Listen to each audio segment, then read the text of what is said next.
Hello student, आज हम इस वीडियो के अंदर डिस्कस करेंगे 11th क्लास से नेक्स्ट टॉपिक अपनी यूनिट 7 प्रोग्रेस में हुक्स लॉ।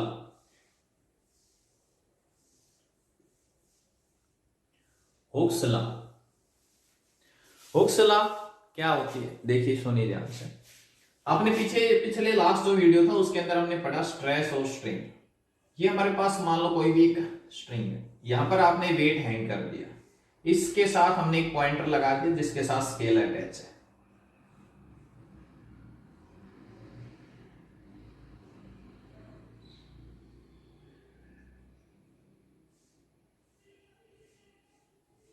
ठीक है, अब यहां पर क्या होगा, इस पेन के अंदर हम वेट बढ़ाते चले जाएंगे।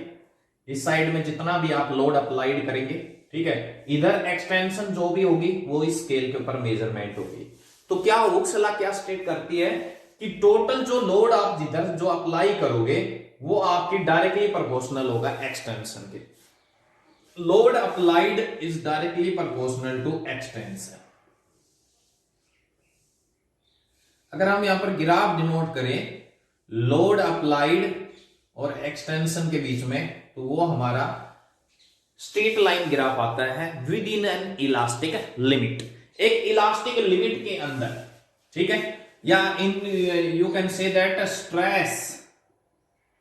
Stress is directly proportional to strain within elastic limit. ये कहती है आपकी हुक्स लॉ। यहां से आप जितना वेट बढ़ाते चले जाओगे, मान लो स्टार्टिंग में आपने 10 ग्राम से स्टार्ट किया, 10 ग्राम 20 ग्राम ऐसे कंटिन्यू आप वेट बढ़ाते चले गए, कितना लोड आपने अप्लाई किया, फिर उसके बाद आप इसको अनलोडेड करते हो तो कितना लेंथ के अंदर कितनी एक्सटेंशन आती है, वो एक्सटेंशन यहां पर आप बार बार कंटिन्यू वेट बढ़ाते जा रहे हो तो कितनी एक्सटेंशन होगी, वो एक्सटेंशन यहां पर स्केल के ऊपर हम मेजरमेंट कर लेंगे। तो अगर हम यहाँ पर ग्राफ डिनोट करते हैं कितना लोड अप्लाइड और इसके अंदर एक्सटेंशन में, हमारे पास वो एक स्ट्रेट लाइन ग्राफ आता है लेकिन विद इन इलास्टिक लिमिट के अंदर अंदर। ठीक है, चलिए, तो यहां पर इस प्रोपोर्शनलिटी के साइन को हटाने के लिए हम यहां पर यूज करते हैं modulus of elasticity. E is known as the modulus of elasticity. Modulus of elasticity. ठीक है, आगे बात समझ में। आपकी जो मॉडुलस ऑफ इलास्टिसिटी है वो ना तो स्ट्रेस पे डिपेंड करती है ना स्ट्रेन के ऊपर डिपेंड करती है, आपके पास नेचर ऑफ मटेरियल के ऊपर डिपेंड करती है। तो यहां पर हम इस चैप्टर के अंदर हम 3 टाइप के मॉडुलस ऑफ इलास्टिसिटी पढ़ेंगे। सबसे पहले हमारे पास आता है यहां पर Young's modulus. Young's modulus Y से रिप्रेजेंट करते हैं। देखिए, आपने लास्ट वीडियो के अंदर पढ़ा था जो आपने स्ट्रेस और स्ट्रेन, स्ट्रेस के अंदर हमने 2-3 टाइप पे पढ़ी थी, आपके पास normal stress, hydraulic stress, compressive, ठीक है, शियरिंग स्ट्रेस। ऐसे स्ट्रेन की हमने 3 टाइप पढ़ी थी, आपके पास longitudinal strain, volumetric strain and shearing strain. तो उन्हीं का आज हम यूज करते हैं, आपके पास यहां पर निकाल रहे हैं मॉडुलस ऑफ इलास्टिसिटी। ठीक है, तो मॉडुलस ऑफ इलास्टिसिटी के फर्स्ट टाइप हम लेके चल रहे हैं यहां पर यंग्स मॉडुलस। तो Young's modulus is the ratio of normal stress to longitudinal strain. Longitudinal strain, normal stress कितना आपने फोर्स अप्लाई किया, फोर्स पर यूनिट एरिया जो हमने लिया था नॉर्मल स्ट्रेस, अपॉन में longitudinal strain delta L upon L, change in length to original length. Delta L हमारे पास ये चेंज इन लेंथ होगी। मान लो ये हमारे पास कोई भी वायर थी, स्प्रिंग थी, ठीक है, इस पे आपने लोड अप्लाई किया, ये एक्सटेंड हो गई, इसकी लेंथ इंक्रीज हो गई डेल्टा एल, ठीक है, ये ओरिजिनल इसकी लेंथ थी। तो कितना एक्सटेंशन हुआ, वो डेल्टा एल अपॉन में ओरिजिनल लेंथ क्या थी। ठीक है, समझ गए बात को, क्लियर है। यहां पर आप यहां से यंग्स मॉडुलस निकाल सकते हो। फोर्स यहां पर मान लो जो भी आपने वेट हैंग किया, तो फोर्स तो यहां से किसके इक्वल हो जाएगा, mg अपॉन में एरिया, एरिया इसका area of cross section pi r square into में डेल्टा एल एक्सटेंशन अपॉन में एल ऊपर चला जाएगा।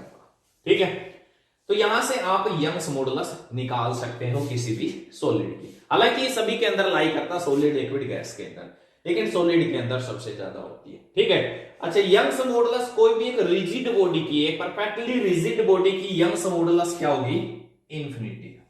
ठीक है, और एक परफेक्टली रिजिड बॉडी एक परफेक्टली रिजिड बॉडी की आपके पास, क्योंकि परफेक्टली रिजिड बॉडी है तो उसके अंदर सीधी सी बात है एक्सटेंशन क्या होगी, बिल्कुल जीरो। ठीक है, एक्सटेंशन जीरो तो यंग्स मॉडुलस क्या हो जाएगी उसकी, इंफिनिटी। ठीक है, समझ गए बात को, क्लियर है। अब बात करते हैं इसी के अंदर इसकी यूनिट एंड डायमेंशन की। तो यूनिट की अगर हम बात करें तो स्ट्रेस की जो यूनिट होती है हमारे पास, क्योंकि स्ट्रेन लॉन्गिट्यूडनल स्ट्रेन की तो कोई यूनिट कोई डायमेंशन नहीं होगी, तो स्ट्रेस की जो आपके पास जनरली यूनिट होगी वही आपके पास न्यूटन पर मीटर स्क्वायर, वही यूनिट और डायमेंशन हम इसके अंदर यूज करेंगे। ठीक है, तो ये था हमारे पास इसका पहला टाइप यंग्स मॉडुलस। ठीक है, उसके बाद हम बात करते हैं अब second type modulus of elasticity की। दूसरी टाइप आती है बल्क मॉडुलस ऑफ रिजिडिटी।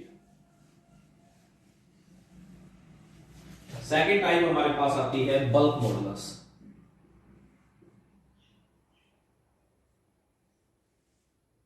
इसको बी से रिप्रेजेंट करते हैं। ठीक है, सेकंड टाइप ये हमारे पास मान लो कोई भी एक स्फेरिकल बॉडी है आपके पास। ठीक है, आपने इसके ऊपर प्रेशर अप्लाई किया या इंटरनल प्रेशर की वजह से इसकी वॉल्यूम एक्सटेंड हो गई, कितनी, डेल्टा वी, ओरिजिनल कितनी, वी। ठीक है, तो वो आपके पास एक्सटेंशन हो गया यहां पर इसके अंदर वॉल्यूम के अंदर। तो बल्क मॉडुलस हमारे पास क्या होता है, it is the ratio of normal stress, जो हमारे पास उसी के अंदर टाइप आया था वॉल्यूमेट्रिक। ठीक है, कंप्रेसिव, तो नॉर्मल स्ट्रेस अपॉन में वॉल्यूमेट्रिक स्ट्रेन, वॉल्यूमेट्रिक स्ट्रेन जो इसी के अंदर हमने टाइप लिया था। ठीक है, नॉर्मल स्ट्रेस में हमने एक और लिया था कंप्रेसिव स्ट्रेस, याद हो तो आपको। तो नॉर्मल स्ट्रेस अपॉन में वॉल्यूमेट्रिक स्ट्रेन, बल्क मॉडुलस को बी से रिप्रेजेंट कर रहे हैं यहां पर। तो नॉर्मल स्ट्रेस आपके पास वही फोर्स अपॉन में एरिया अपॉन में volumetric strain delta we upon में वी। तो जैसे आप प्रेशर यहां पर अप्लाई करते हो, फोर्स अपॉन में एरिया को यहां पर प्रेशर भी ले लेते हैं, पी अपॉन में डेल्टा वी अपॉन में वी। यहां पर आपने पीछे पढ़ा है इसके अंदर वॉल्यूमेट्रिक स्ट्रेन में, यहां पर जैसे आपने प्रेस किया ना तो वॉल्यूम आपकी डिक्रीज हो रही है, सो साइन यहां पर हम क्या लेके चलेंगे, नेगेटिव साइन लेके चलेंगे। ठीक है, तो ये था आपके पास। लिक्विड के अंदर ज्यादातर आपको देखने को मिलता है बल्क मॉडुलस। ठीक है, जो लिक्विड में पाया जा रहा है। तो बल्क मॉडुलस आपके पास वो भी आपके पास है, हमारे पास क्या हो जाएगा, B is equal to force. अब यहां पर आप फोर्स पर यूनिट एरिया को यहां पर आप प्रेशर भी ले सकते हो। ठीक है, तो प्रेशर P अपॉन में डेल्टा V, कितनी वॉल्यूम आपके पास चेंज हुई, अपॉन में ओरिजिनल वॉल्यूम, ये आपके पास। इसी में एक छोटी सी टर्म आपकी कंप्रेसिबिलिटी, K से रिप्रेजेंट करते हैं। Compressibility is the just reciprocal of bulk modulus. Compressibility क्या होती है, just reciprocal of bulk modulus. ठीक है, समझ में आके। तो बल्क मॉडुलस इन्वॉल्व आपके पास आता है सॉलिड, लिक्विड, गैस के अंदर सभी में इन्वॉल्व होती है आपके पास ये भी। ठीक है, लेकिन सॉलिड के अंदर ये बात के चालो आपके पास सबसे ज्यादा होती है यंग्स मॉडुलस, उसके बाद हमारे पास लिक्विड में और फिर उसके बाद गैसेस में। ठीक है, तो ये सारे एक ऑर्डर के अंदर अरेंज से होते हैं। तो ये थी हमारे पास इसकी सेकंड टाइप बल्क मॉडुलस। उसके बाद हम तीसरी टाइप बात करते हैं modulus of rigidity. Modulus of rigidity G से रिप्रेजेंट करते हैं। अब इसके अंदर जो लास्ट के दोनों टाइप आते हैं इनके, shearing stress, shearing stress upon में shearing strain, shearing stress upon में शियरिंग स्ट्रेन। कितना आपने देखो स्ट्रेन के अंदर पीछे पढ़ा था, क्यूब होती है, क्यूब के अंदर कितना आपने मान लो ये फिक्स सपोर्ट कर देते हैं, ये जो ये आपकी फिक्स कर देते हैं, तो यहां पर कितना एक्सटेंशन हुआ क्यूब के अंदर। ठीक है, इसको आपने स्लाइड कर दिया यहां पर इस साइड में। ठीक है, तो कितना एक्सटेंड हुआ वो आपके पास होता है। जैसे आपने ये फिक्स सपोर्ट थी, जैसे मैंने बुक को पिछले वीडियो में देखना, आप बुक को मैंने ऐसे एक्सटेंड करके दिखाया था, तो वो होता है हमारे पास शियरिंग स्ट्रेन। तो शियरिंग स्ट्रेस अपॉन में शियरिंग स्ट्रेन, शियरिंग स्ट्रेस वही फोर्स अपॉन में एरिया हो जाएगा। शियरिंग स्ट्रेन को आपने यहां पर थीटा से भी रिप्रेजेंट किया था, इसके अलावा हमने कैपिटल एल से भी रिप्रेजेंट किया था। शेप में चेंज आता है ना, delta L upon L, change in shape to original shape होता है हमारे पास शियरिंग स्ट्रेन। तो ये हमारे पास हो जाएगा यहां पर मॉडुलस ऑफ रिजिडिटी। ठीक है, समझ में आ गई बात, क्लियर है। तो मॉडुलस ऑफ रिजिडिटी आपके पास है। तो ये था हमारे पास। इसके अंदर भी इन दोनों की भी आपके पास यूनिट्स की अगर हम बात करें तो वो ही हमारे पास नॉर्मल स्ट्रेस आपके पास मतलब स्ट्रेस वाली यूनिट हो जाएगी सभी की, आपके पास वही न्यूटन पर मीटर स्क्वायर और डायमेंशन सेम रहेगी। ठीक है, समझ गए बात को। जैसे आपके पास एक क्वेश्चन आता है कि steel is more elastic than rubber, क्यों, व्हाई?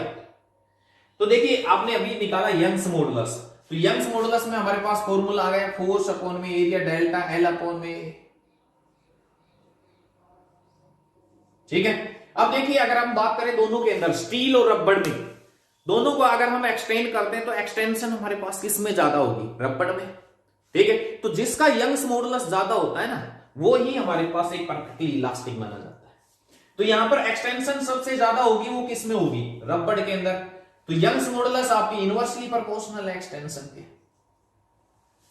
ठीक है, तो रबड़ की आपके पास यंग्स मॉडुलस कम होगी। ठीक है, तो जो यंग्स मॉडुलस है वो आपके पास सबसे ज्यादा किसकी होगी, स्टील की होगी। ठीक है, तो स्टील ही आपके पास इज मोर इलास्टिक होता है देन रबड़। क्लियर हुआ? तो ये था हमारे पास इसके अंदर यंग्स मॉडुलस, बल्क मॉडुलस। ऐसे हमारे पास यंग्स मॉडुलस और बल्क मॉडुलस है वो आपके पास एक परफेक्टली रिजिड बॉडी का इनफाइनाइट होता है। तो ये आज के वीडियो में हमने पढ़ा तीनों टाइप इसके। ठीक है, आज के लिए इतना ही, थैंक्स।